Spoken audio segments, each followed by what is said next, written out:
এই তীব্র গরমে ঠান্ডা ঠান্ডা এত লোভনীয় মজার ডেজার্ট খেতে কার না ভালো লাগবে। আসসালামু আলাইকুম, আফরোজা ফুড ল্যাব থেকে আমি আফরোজা সবাইকে স্বাগতম জানিয়ে শুরু করছি মজার একটা ডেজার্ট আইটেম। আজকের এই মজার ডেজার্টটি সত্যি অসাধারণ। অনেকে হয়তোবা এভাবে আমার মতো করে রান্না করেন, আর অনেকে হয়তোবা জানেনই না। তো যারা জানেন না তাদের জন্য আজকে এই মজার ডেজার্টটি। ভিডিওটি কি স্কিপ করবে না, আজকের এই ডেজার্ট আইটেমটি অনেক মজার। আর একটা লাইক দিয়ে সম্পূর্ণ ভিডিও জুড়ে সঙ্গে থাকবে।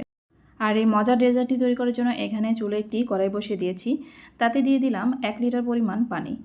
পানি গরম হতে হতে এদিকে আমি নিয়েছি 200 গ্রাম সাবুদানা। আর এই ডেজার্টটি তৈরি করার জন্য আমার সাবুদানা লাগবে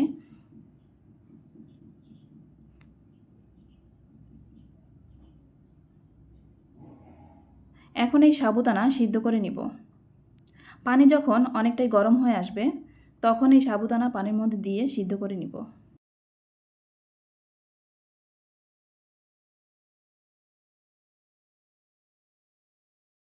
সাবুদানা আপনারা অনেকেই অনেকভাবে রান্না করেন, কিন্তু আজকে আমি যেভাবে রান্না করব এটার টেস্টটাই একদমই অন্যরকম। এতটা টেস্টি হবে যেটা একবার বানালে বারবারই মন চাইবে বানাবেন, আর বারবারই খেতে চাইবেন। এতটা টেস্টি হয়, বিশেষ করে বাচ্চারা তো খুবই পছন্দ করে। আর রান্না করাও একদমই সহজ। আপনারা চাইলে বেশি করে তৈরি করে বাচ্চাদের জন্য ফ্রিজে রেখে দিতে পারেন। আমি এখানে ঢাকনা দিয়ে ঢেকে ঢেকে এই সাবুদানা সিদ্ধ করে নিচ্ছি। মাঝে মধ্যে ঢাকনা তুলে একটু নেড়েচেড়ে দিব। এখানে সাবুদানা কিছুটা সিদ্ধ হয়ে এসেছে। যখন সাবুদানা এরকম স্বচ্ছ হয়ে আসবে আর ভিতরে একটু দানার মতো সাদা থাকলেও সমস্যা নেই, এরকম অবস্থাতেই আমি নামিয়ে নিব। আর বাকিটুকু পরে এমনিতেই সিদ্ধ হয়ে যাবে।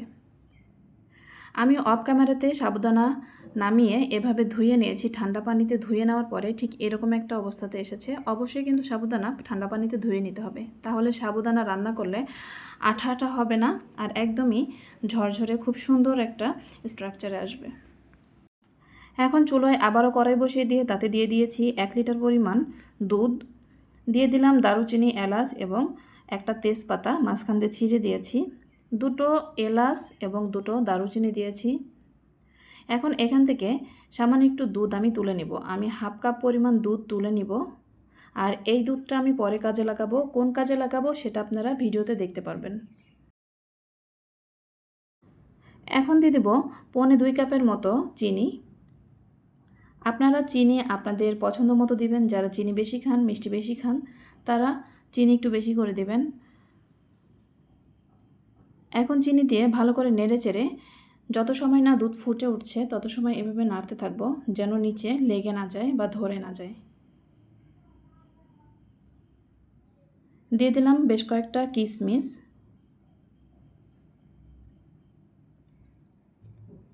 দুধ যখন এরকম ফুটতে থাকবে আর একটু ঘন হয়ে আসবে তখন এর মধ্যে দিয়ে দিলাম ধুয়ে রাখা সাবুদানা। দুধ জাল করে আমি অনেকটাই ঘন করে নিয়েছি। সাবুদানা দিয়ে একটু নেড়ে চেড়ে ভালো করে মিশিয়ে নিব দুধের সঙ্গে।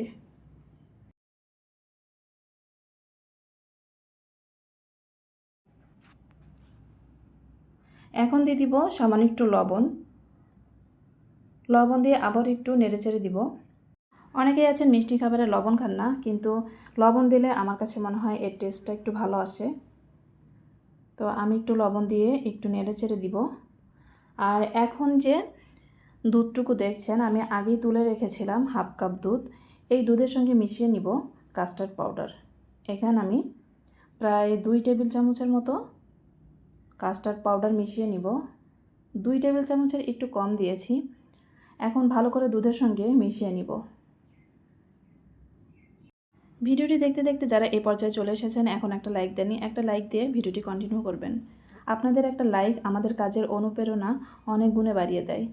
একটা লাইক অনেক দর্শকের কাছে আমার ভিডিওটি পৌঁছে দেয়। এখন দুধে গোলানো কাস্টার্ড পাউডার সাবুদানার মধ্যে দিয়ে দিলাম। দিয়ে নেড়ে চেড়ে কিছু সময় জাল করে নিব।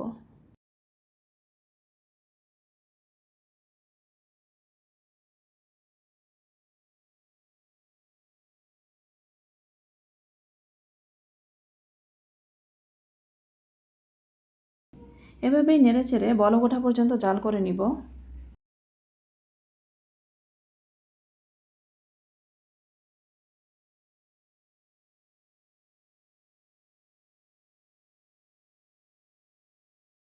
এভাবে জাল করতে করতে যখন কিছুটা ঘন হয়ে আসবে তখন আমি চুলো কিন্তু বন্ধ করে দিব।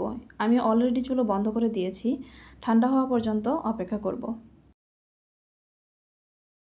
ঠান্ডা হওয়ার পরে এতটা ঘন হয়ে এসেছে, ফ্রিজে রাখলে আর একটু ঘন হয়ে যাবে আর এই সাবুদানার দানাগুলো অনেকটা বড় হয়ে যাবে। এই তো তৈরি হয়ে গেল মজাদার সাবুদানার পায়েস বা ডেজার্ট যেটাই বলেন। এখন এর উপর থেকে এই তেজপাতাগুলো আমি ফেলে দিচ্ছি, এগুলোর আর কোনো প্রয়োজন নেই। এখন একটা বাটিতে আমি সার্ভ করে নিচ্ছি। আর সাবুদানার এই ডেজার্টটি যে এতটা মজার হয় যেটা না খেলে কখনোই বুঝতে পারবেন না। হয়তোবা অনেকেই খেয়েছেন, কিন্তু যারা খাননি তারা চাইলে এভাবে একদিন ট্রাই করে দেখতে পারেন, তৈরি করে খেয়ে দেখতে পারেন কতটা মজার হয় এই সাবুদানার পায়েস। এখন উপর দিয়ে কয়েকটা কাঠবাদাম কুচি দিয়ে দিচ্ছি, জাস্ট দেখার সৌন্দর্যে, আর খেতেও ভালো লাগে। এই তো তৈরি হয়ে গেল আমার মজাদার সাবুদানার পায়েস। আজকের ভিডিওটি এই পর্যন্তই। পরবর্তীতে আরও মজার মজার রেসিপি নিয়ে আপনাদের সামনে হাজির হব। ততদিন পর্যন্ত সবাই ভালো থাকবেন, সুস্থ থাকবেন। আল্লাহ হাফিজ। আসসালামু আলাইকুম ওয়া রাহমাতুল্লাহ।